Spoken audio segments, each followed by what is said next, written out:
press the bell icon on the YouTube app and never miss जो लोग भी देते हैं कि तुम ऐसा करोगे तो तुमको 72 हूर मिल जाएगी। जैसे हमारे हिंदुस्तान में जब अजमल खसब का स्टेटमेंट लिया गया था तो उसने खुद एक्सेप्ट किया था कि उसको ये बताया गया था कि अगर तुम जाओ हिंदुस्तान जाओगे और धम धम धम धम मासूमों की जान लेना स्टार्ट कर दोगे तो तुमको जन्नत में 72 हूरें मिलेंगी। और कोड नया नहीं है। 23 नवंबर 1948 का 8 से अगर आप देखेंगे तो कॉमन सिविल कोड को बार-बार सुप्रीम कोर्ट ने भी कहा था कि एक ऐसा कानून लाया जाए कि जिसमें सब सारे मैटर्स को एक तरीके से देखे जाए। यूसीसी जो है यूनिफॉर्म सिविल कोड जो है वो इंडिया के हर बाशिंदे के लिए आ रहा है, तो इसमें कुछ डिफरेंट इफेक्ट कश्मीर में नहीं होगा, जो इम्पैक्ट होगा वो पूरे देश में होगा। यानी ये कि मुसलमान हमेशा यहाँ पे मुसीबत में होते हैं, उन पे हमले हो रहे होते हैं, वो इट डजंट ऐसे तो नहीं लगता मुझे। मेरी एक जनरल एडवाइस है कि जहाँ भी कोई स्टेट किसी मजहब का सहारा लेके सियासत करती है तो वो उस मुल्क की डेमोक्रेसी को नुकसान पहुंचता है। पाकिस्तान में वो नुकसान बेहद पहुंचा है। भी हमने इन 72 हूरों के बारे में सुना है। इवन आपके साथ मौलाना साजिद रशीदी ने भी आपको तो सरदारनी ही बना दिया था 72 हूरों की।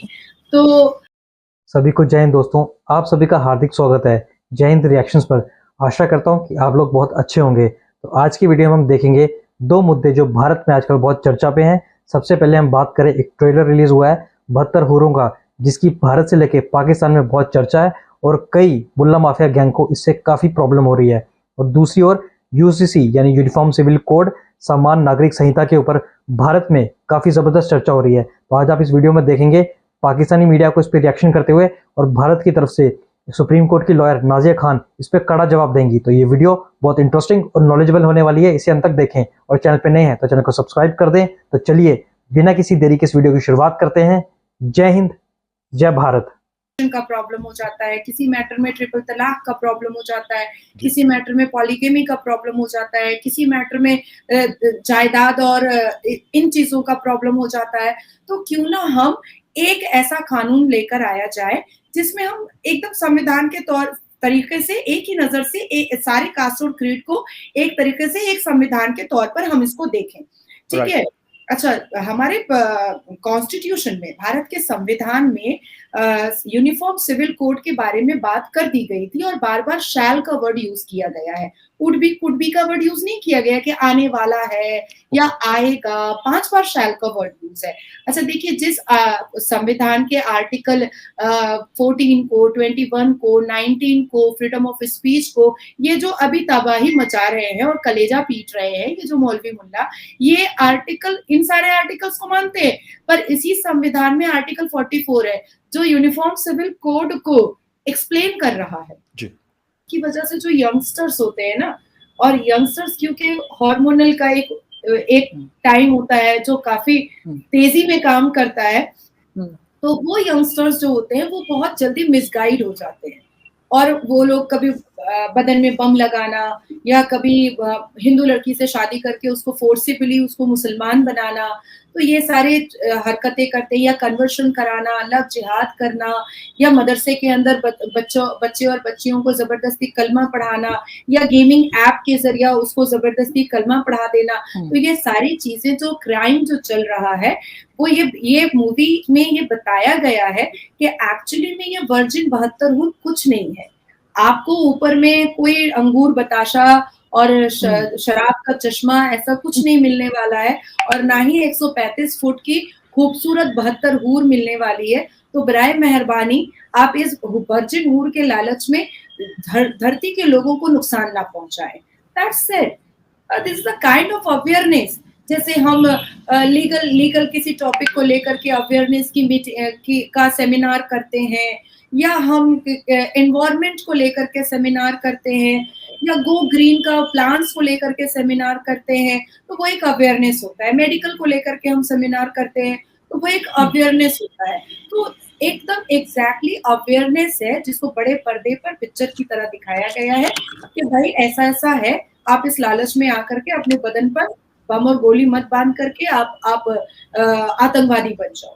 तो this is the thing, actually thing. बिल्कुल ऐसा ही है, क्योंकि जाहिर है बहुत लोगों को इससे मिसगाइड किया जाता है और बहुत ये बातें बताई जाती हैं। बल्कि मेरे एक दोस्त है, वो भी जर्नलिस्ट ही हैं, तो हम लोग कुछ टाइम पहले मिले, बातें कर रहे थे, तो ये हूरों वाली बात निकली। तो उन्होंने कहा जो कहा जाता है कि शहद की नहर होगी, दूध की नहर होगी और इस तरह से शराब की नहर होगी, तो उन्होंने कहा कि उसमें मोमिन नहाएंगे, तो कहते हैं अगर उसमें नहा के निकलेंगे तो हूरें तो नहीं मिलेंगी, हाँ मक्खियां बहुत बैठेंगी। तो वो ये बात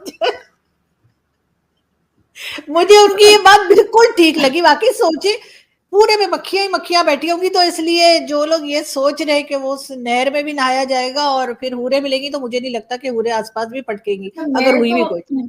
मैं तो आरज़ूदी पूछना चाहूंगी उन तमाम मुल्लों से कि वो जो कहते हैं कि 135 फुट की हूरें मिलेंगी, तो ये जो टिंगू टिंगू से हो जाएंगे, ये तो इतने छोटे छोटे ही जाएंगे। 135 फुट के सामने अगर 6 फुट का भी कोई आदमी है तो वो तो टिंगू सा ही हो जाएगा। तो ये सेक्स का मजा लेगा कैसे?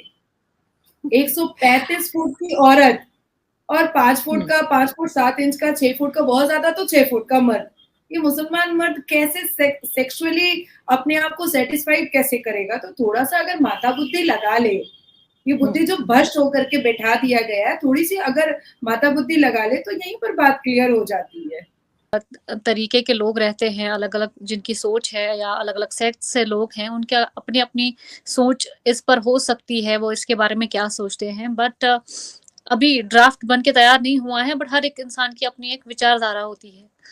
सो यूनिफॉर्म सिविल कोड में कुछ स्पेसिफिक चीज़ें आती है, उसमें अडॉप्शन आता है, उसमें डाइवोर्स आता है या उसमें बाकी जो चीज़ें आती है, प्रॉपर्टी राइट्स आते हैं। तो इन सब चीज़ों ये आई थिंक ये बेसिक लिविंग होती है, इस पर कोई इम्पैक्ट नहीं होना चाहिए। नेगेटिव इम्पैक्ट जो है किसी की तरफ से नहीं आना चाहिए, बल्कि ये एक वेलकमिंग स्टेप होना चाहिए देश में। और ख़ासकर महिलाओं के लिए जो एक पैटर्न बना हुआ है, ख़ासकर एशियन कंट्रीज़ में जो एक औरत है, उसका जो मेयार है, उस पर जब बात उठती है तो सब बड़ा फेमिनिस्ट बनते हैं। जब एक्चुअल में उस उस इख्तियार को देने की या एक्सरसाइज करने की बात आती है, तो सब अपने-अपने जो नेगेटिव पॉइंट्स में या मैं कहूँगी या जो अपनी जो दूसरा साइड है वो दिखा देते हैं कि नहीं ये तो इस तरीके से होना चाहिए, तो उस तरीके से होना चाहिए।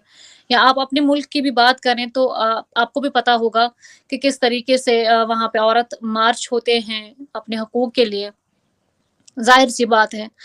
तो यूसीसी एक एक रिविजन लेकर आया है राइट्स में, सो दैट जो सब लोग हैं उनको बेसिक जो राइट्स है उनके वो इक्वली मिले। बाकी जो मेरी पर्सनल चीज़ें हैं उनमें कोई इंटरफेरेंस नहीं होने वाला है। मेरे बिलीफ में कोई इंटरफेरेंस नहीं होने वाला है, तो मुझे उस पर ऑब्जेक्शन नहीं होनी चाहिए।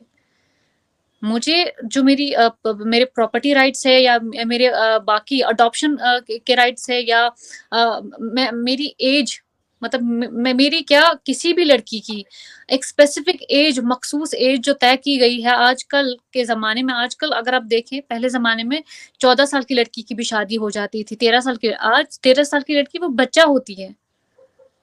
तो एक प्रॉपर एज तय करना कि कौन सी एज मैरिटल एज रखी जाएगी as per constitution, so that एक इंसान को जो है अपनी वो जो है ना अपने आप को एक सांचे में डालने के लिए एक मखसूस वक्त मिले।